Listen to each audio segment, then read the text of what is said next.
का यहाँ पर आने के लिए बहुत बहुत शुक्रिया। जैसा कि आप देख पा रहे हैं, 2 घंटे पहले जिस प्रशांत किशोर को बिहार पुलिस पकड़कर बेउर जेल ले गई थी, कोर्ट ने, माननीय न्यायालय ने हम लोग के अनुरोध को स्वीकार करते हुए अनकंडीशनल बेल, कोर्ट ने अनकंडीशनल बेल दिया है, जिसकी वजह से मैं अभी 1 घंटा पहले वापस यहाँ पर आया हूँ और आपसे मुखातिब हूँ।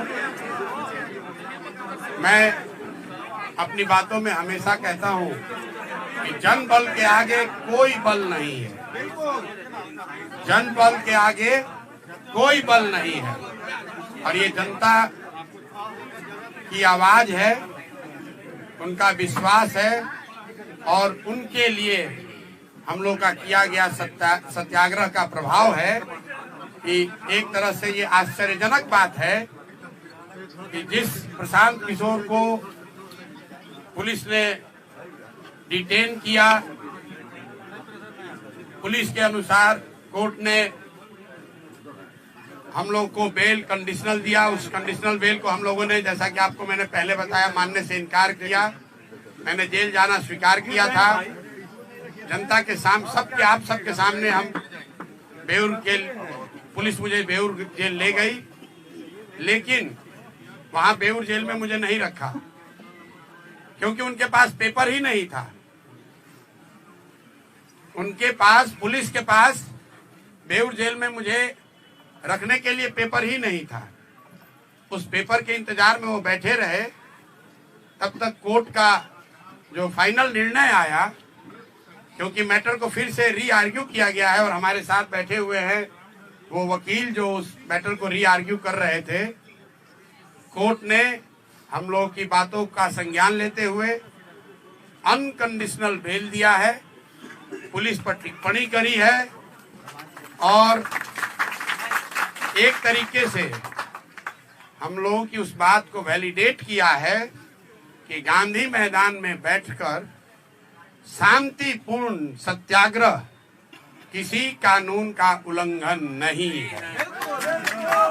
और मैं कोई लंबी चौड़ी बात नहीं कहना चाहता हूं। आज पूरे दिन के घटनाक्रम में, बहुत सारे अनुभवों में मैंने ये देखा कि सैकड़ों ऐसे पुलिस वाले हैं जो पहले से जनसुराजी हैं। जितनी जगह मैं गया,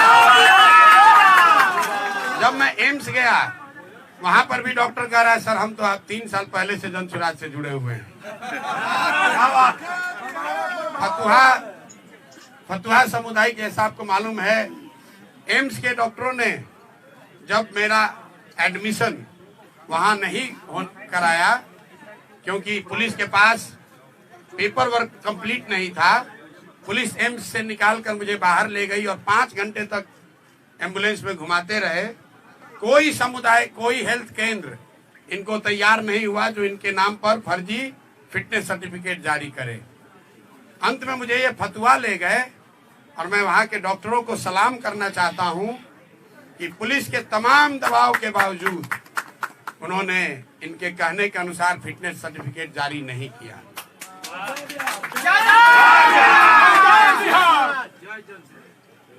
पुलिस वालों में भी, जब मुझे फतुहा सामुदायिक केंद्र से पुलिस वाले लेकर पटना आ रहे थे, तो कम से कम 3 या 4 पुलिस कर्मियों ने मुझे बताया कि सर जो आप लड़ाई लड़ रहे हैं, हम लोग भी बीपीएससी का एग्जाम अभ्यर्थी हैं।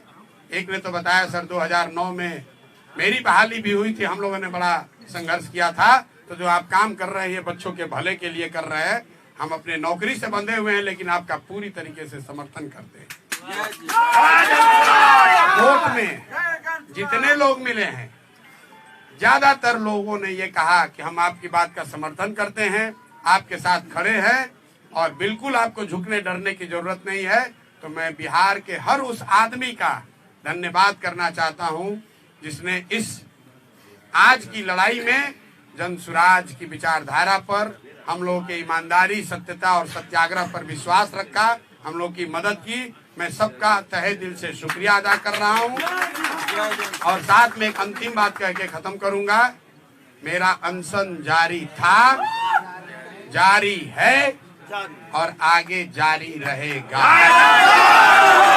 आज पुलिस के तमाम प्रयासों के बाद भी मैंने पूरा दिन सिर्फ पानी पर ही बिताया है और मैं ये अनशन वापस नहीं ले रहा हूं। आज रात में युवा संघर्ष समिति की आज ही रात में बैठक होगी और अनशन के जगह और इसके स्वरूप की घोषणा कल मैं आपको करूंगा। मेरी बात अब खत्म हुई। मेरे साथ वकील साहब बैठे हैं। कोर्ट में क्या हुआ और क्या निर्णय आया उस पर अगर कुछ प्रकाश ये डालना चाहते हैं, इनसे अगर आप कुछ सवाल पूछना चाहते हैं तो पूछ सकते हैं। एक बात मैं फिर कहूंगा जो मैंने पीछे कभी प्रेस कॉन्फ्रेंस में कहा है कि सरकारी अधिकारियों में कुछ लोगों में हीरो बनने की आदत हो गई है। पेपर नहीं है, जबरदस्ती पकड़ कर ले गए। गुनाह हमने नहीं किया है, हम पर कोई चार्ज नहीं है, हम पर अपना वर्दी का रोब दिखा रहे हैं। तो आज कोर्ट ने ये दिखाया कि रूल ऑफ लॉ लागू है, ये बनाना रिपब्लिक नहीं है। बिहार सरकार के अधिकारी मनमानी नहीं कर सकते हैं, ना प्रशांत किशोर के साथ और ना जिनके साथ प्रशांत किशोर खड़े हैं। अगर आप मनमानी करोगे तो कोर्ट यहाँ है और हम लोग कल ही अगले 2 दिन में जैसा पहले वादा किया है बीपीएससी के परीक्षा के लिए कल हाई कोर्ट खुल रहा है और कल नहीं तो परसों हम लोग हाई कोर्ट में मूव करेंगे और प्रयास करेंगे कि सत्याग्रह के साथ साथ जो लीगल सहायता बच्चों को दी जा सकती है और जो अनियमितता हुई है, जो लूट हुई है, जो बच्चों के नौकरियों को 200 150 करोड़ में 1.5 करोड़ में बेचा गया है, ये 1000 करोड़ से ज्यादा का घोटाला हम लोग चुप बैठने वाले नहीं हैं। इसलिए नहीं कि 1000 करोड़ रुपए का घोटाला हुआ है, इसलिए कि ये बिहार के सामान्य परिवारों के, गरीब परिवारों के उन बच्चों के भविष्य का सवाल है जो 3-3, 4-4 साल हाथ तोड़ मेहनत करते हैं इस सपने और इस विश्वास के साथ कि मैं पढ़ूंगा तो मैं भी सरकारी नौकरी कर सकता हूं।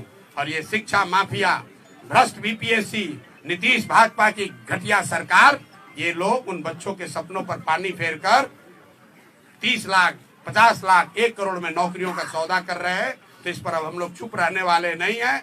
मैं सभी बिहार के छात्रों से, युवाओं से, महिलाओं से, समाज के हर उन वर्ग से अपील करना चाहता हूं जिस पर भी नीतीश के इस लाठी तंत्र ने अत्याचार किया है, आप आइए, आगे आइए, इनको झुका कर रहेंगे क्योंकि जन बल के आगे कोई बल नहीं है।